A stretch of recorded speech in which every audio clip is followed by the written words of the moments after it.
I don't know if you're familiar with the stories on the street. Like, it was a big thing about him in New Orleans. Cutt boys or something like that. He was one of the Cutt boys or something like that. Were you familiar with the Cutt boys? Oh, I read the book. You know what I'm saying? The C Murder book that he had that came out, and it was about about the Cutt boys. Cutt boys, don't give a fuck, boy. Cali, them Cutt boys is on the scene. So he was Cutt boys. Yeah, they was young. So what about the Cutt boys? That was a group that was like. You could say that T-Man was Cutt, but you could say that was like Randall the Clique. Right. They was like Randall the Clique. They was under him. Okay. That was Wango now. In New Orleans, murder make you popular. So if you murder a few people, the women are gonna love you. That's crazy. It sounds crazy. It is crazy, but that's New Orleans. There's a more somber side to the night here. The city leads the statistics nationwide in terms of urban and gang violence. The murder rate here is shocking. Since Katrina, the situation hasn't changed, and won't, it seems. New Orleans and gang violence go hand in hand. New Orleans is the big uneasy when it comes to violent crime. FBI statistics released this morning show a city with a murder rate 10 times the national average. The reports that have been released are ominous. They're very difficult, for the community. According to the annual Uniform Crime Report, New Orleans had 175 murders last year, or 50 victims per 100,000 residents of the city. That's compared to the Louisiana average of 12 per 100,000 and the national average of 5 per 100,000. Demographer Greg Rigamer says the city's crime trend over the past decade is both consistent and persistent. This statistic that we see on violent crime is somewhat of a reflection of the poverty in the community, the lack of educational achievement, and some of the other social issues that we continually address. In addition to the 175 murders, other categories of violent crime are just as alarming in the city. Last year, there were 144 forcible rapes, 953 robberies, and more than 1,300 aggravated assaults. The nearly 2,600 violent crimes equals 740 victims per 100,000. We're seeing an increase in sex or rape reports, but that's because I think we're counting them better. We're seeing a slight uptick in assaults, but what's really driving our problem this year, and what has been driving our problem since January, is petty thefts. NOPD Superintendent Ronald Surpass says the bottom line is we have too much crime in our community, and the department is now using high-tech tools to focus on the most violent offenders. We identified the 25 top offenders in our community. We've been doing that about a month. Using new software, we identify that 25, and then we drill down to the top 5. What's going on, everybody? About to give y'all these bad rules. The number one rule, stay in your own lane, mind your own business. But the number one rule is, be yourself. And that counts for a lot, because you pretending to be somebody else, people kind of pick up on that shit and then see something you call fake. Being fake is a stick out. Being fake is a real stick out to me. Yeah, fake. Yeah, being fake. Yeah, they pick up on that type of shit out there. I remember, bro, when I first went to that, and then my first time going to Central Booking, it was a big eye opener for me. It wasn't like any other Central Booking. They call it Central Booking, so it's two big old cages on the left side and the right side. And when I tell you that, it's different. It's a big difference. And they got 5 cells in the front. And jail don't have that type of shit. To me, a jail didn't have that. Right. But this prison had a different setting to me. And I can remember the deputy sitting in a cage, in the middle of the cage. He by himself. Everybody else surrounded by a bunch of other people. You got 150 people in this one here, 150 people in this tank. Everybody tighten up. Everybody tighten up. And being fake is, to that, it's coming to being fake, is when somebody asks you what's happening, you use words you ain't never fucking used before. Like, what's happening with you, Walter? I ain't used that shit before. Right. So that was being fake. And it stuck out because the way I said it. What's happening with you, Walter? Hello, y'all. Welcome to Bamm Raw TV. I'm Bamm, a.k.a. the 411 Giant. Hey, I want you to hit that like button. I need y'all to subscribe and hit that bell icon so you know when my next video come out. Now, in this episode here, I talked about the homie from New Orleans, Atiba Green, And I talked about some other homies from there, and I'm probably gonna hit on a few more, but it's one I like to talk about, PeeWee. And the PeeWee is known for being one of the Cutt boys. If you look up the Cutt boys, they was basically when the Mets, after the Mets and a lot of them got pulled away and going on, they one of the groups that was formed after then. They was known for putting in a lot of work, and they was known for moving a nice amount of dope. And if you look at some, they got different videos and stuff out about them and show them, them being in live shootouts and everything like that. They wasn't dodging no wreck. They wasn't, and they was out there getting their money. And PeeWee was one of the youngest one of them. And PeeWee, I fortunately got to meet PeeWee on a kind of oxymoron type thing. It was a bad situation, but it ended up being good that I met a man like him. As a youngster, he still was a man. He was like, as George Jackson said, he was a man child. You understand? PeeWee, when I came to USP Lewisburg, I had actually came there getting into it with some of PeeWee people. Now PeeWee, he's a youngster and going on. PeeWee couldn't have been no more than probably 19, 20.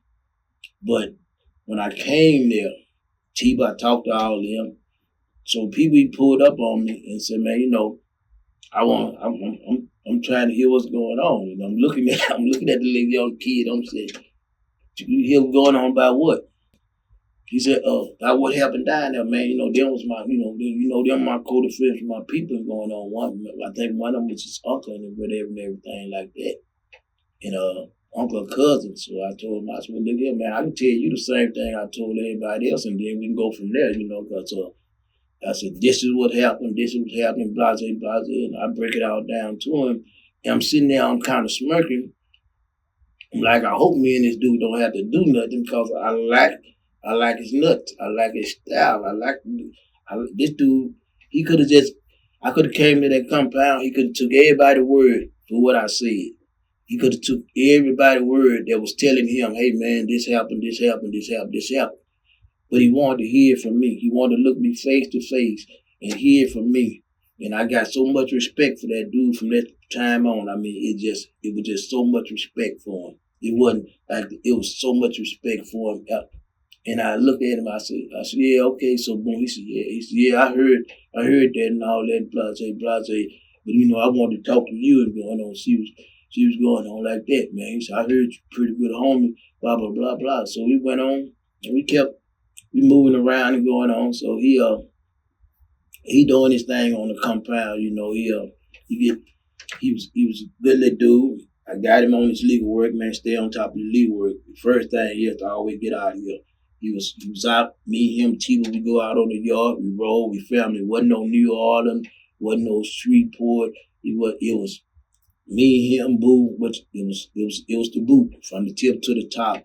And that's what I came there telling them, and they embraced it. They embraced it from the get-go. And I stayed true to it, they stayed true to it. We go out, we read a little bit about George Jackson, we go out and do our workout and everything. You know what I'm saying? And thank God, PeeWee eventually got called back to court because of his young age and because some problems in the cage in the case, especially based on that Katrina incident that had happened. It left some loopholes in his case and everything like that. And so he ended up going back, and thank God he got a reduction, and I hear that he's home now. But thing that amazed me about, that I like about PeeWee, he got that New Orleans spirit, he got that Louisiana spirit, but he got that New Orleans spirit too. PeeWee can him and Tiva stayed into it. Him and Tiva Green stayed into it because Tiva didn't want to see him as a big boy.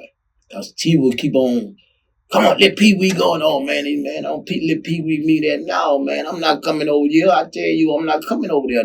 I'm not this and that. And so they'll go ahead, and I had to get in between them and everything like that. PeeWee wanted to be the big homie and going on. But anyway, long story short, one of the things that he impressed me about him was he wanted to do his own thing, like I said. And it was the same thing that impressed me when I met him. There's a guy coming there, and the guy kept disrespecting him through the line. A lot of people got different stories about what it was about, but it actually was about the guy kept disrespecting him on the line. So the guy was from, I think it was Delaware or somewhere like that. So PeeWee's like, man, I want you to let you know, homie, I'm finna go, man. Next time that dude get out live with me on that line, I'm gonna come out behind that line, man, and me and him gonna do our thing, man. You know, I'm gonna show him what. I said, so man, you got a lot of legal work going on right now. You don't need to be putting no iron. I'm gone forever. You got a chance. You don't need to be putting no iron in nobody. Let me take care of that. You know, no, I want to do my own thing. I said, but no, people, you can't be using no iron right now. I deal with him. I put hands on him. I said, so I'm looking at PeeWee and I said, well, who is the dude? First, show me, let us see the dude, man, going on. Cause maybe I can pull up on it, folks. He said, no, I don't want you to tell if folks nothing go. I said, okay, well, let me see the dude so we know who it is, man. So we'll know that if it's folks gonna roll with him, we need to be able to identify as folks so that if they jump up, we can knock their ass off. So anyway, so he showed me the dude. Man, this dude here, PeeWee can't be no more than probably 5'5" at that time. This dude here had to be, man. This dude looked like he was almost 7 feet tall, man. I saw him, I said, hell no, man, ain't no way I'm finna let PeeWee go get, but I couldn't tell him that. So what I did, I got the homeboys. He told me, look, man, I had the homeboys, I had told him, I used to say, hey, man, I want 5 of y'all to stay back.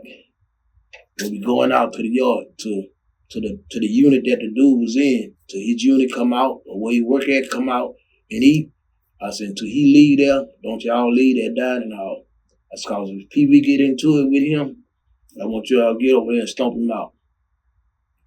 So anyway, I said, but don't move unless PeeWee, make sure PeeWee needs some help. Don't help him if you don't need no help.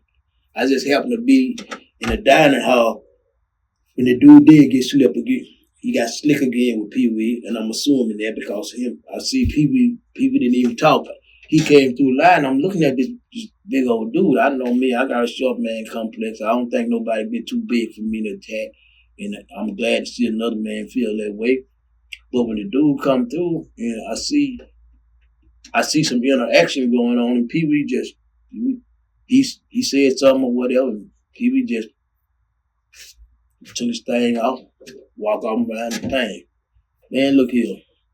PeeWee walked up on dude, man, and dude, man, PeeWee beat that dude into a spasm, man. I said, I couldn't do nothing but say, damn, man, that's my little homie there, but PeeWee put in work, and now one of us had to do nothing. He put in work, they took him to the hole, from the hole for crushing the dude. He got out the hole, and we had him set up with whatever he wanted, man. What you want, PeeWee? What you got? What you need? What you want going on? Here you go, man. Here you go. We throw him a little party when he got out the hole. It's like he had earned his wings, man. But PeeWee a solid little dude, and like I said again, I ain't gonna really. I know what he was, where he transferred to because of the Katrina destroyed his area going on. I'm not gonna divulge that because he'll divulge that to the people that he want to know that. But much love to PeeWee, man. Of the Cutt boys, 7 more Cutt boys, and you see him on the picture and going on. The little dude got big heart, but he a smart dude, and I hope he doing something positive and staying out the way because he got a family that love him and he's a good little dude. Much love to you, homie. And hit that like button, subscribe, and the bell icon. That's about PeeWee from the Cutt boys, and he's a sharp little solid man. York City.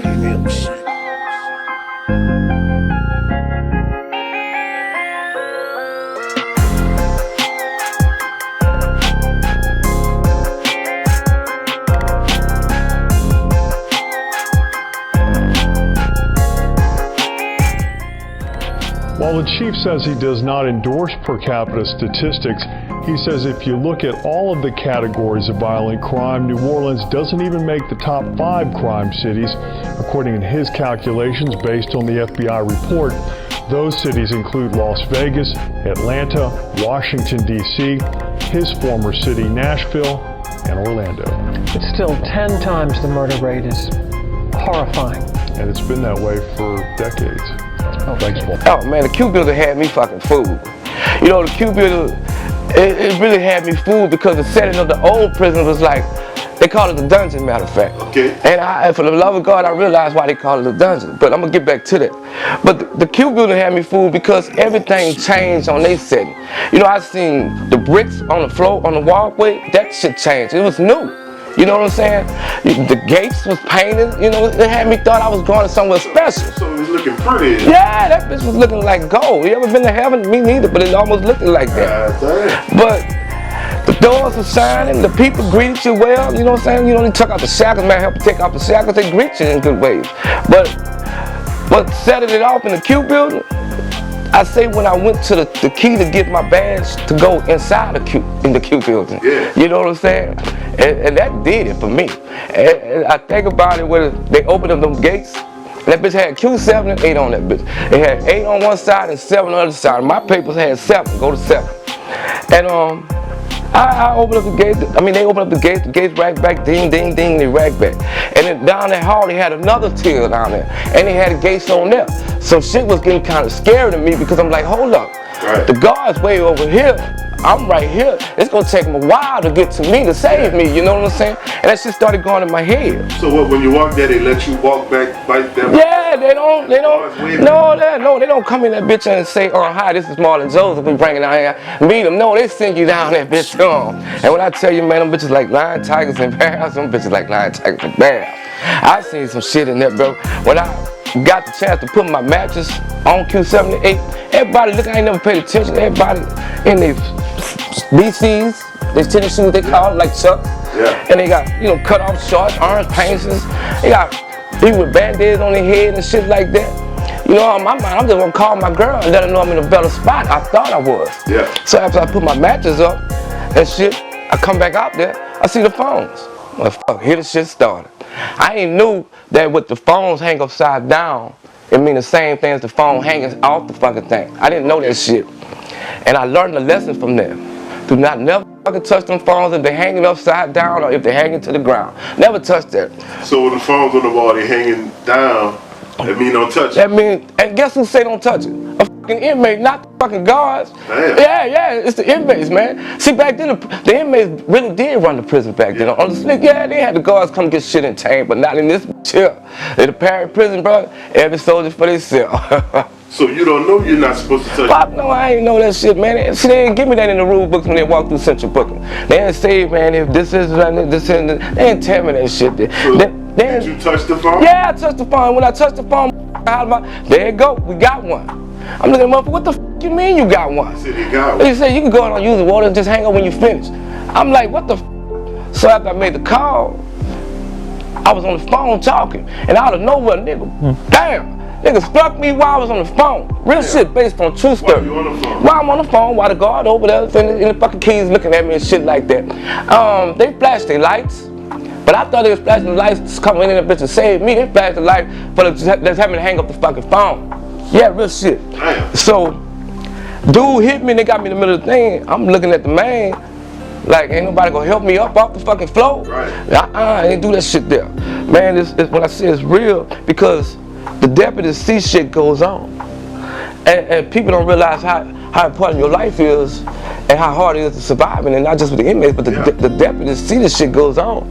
It's like they don't give a fuck. Yeah. They'll come in like they do at schools and shit when the fight over with to come in that bitch. You know what I'm saying? By then, you not much ass whooping out of cop. Now today we're gonna be covering a group by the name of the Cutt Boys. Now it's really about 11 or 12 individuals. But the main 2 individuals that we were going to highlight today is going to be Derek Eyes Washington and Travis T-Man Benjamin. And the main reason that we're going to focus on them, because out of the group when they were indicted, they were 2 of the main members charged with murders and that indictment. And on top of that, they were the ones that were seen to be portrayed as the leader of this drug trafficking, murdering organization. Now it's impossible to tell the story of the Cutt Boys without talking about Calliope or B.W. Cooper. Those of you not familiar with it, I don't know where y'all been, but Master P, Silk the Shocker, C Murder, those are just to name a few. I want to say Soldier Slim was heavy in these same projects. So for anybody that's not in the know, New Orleans is always at the top of the list or vying for the murder capital. And a lot of people are going to say that you don't have to go too far from the housing projects to find those murders. And I'm talking about the Melpomene, I'm talking about the Calliope and CJP or the Magnolia, all located in the 3rd Ward. So with that being said, we're going to focus primarily on the Calliope, which by my understanding is about or was about 24 city blocks or the equivalent of almost 2 football fields. So in 2001, they're going to say that it was 27 attempted murders in that housing projects and 21 murders. So it was a very, very dangerous place to be in and around the turn of the century. So that's going to be right about the time where the Cutt boys were going to start to make their name in the drug game.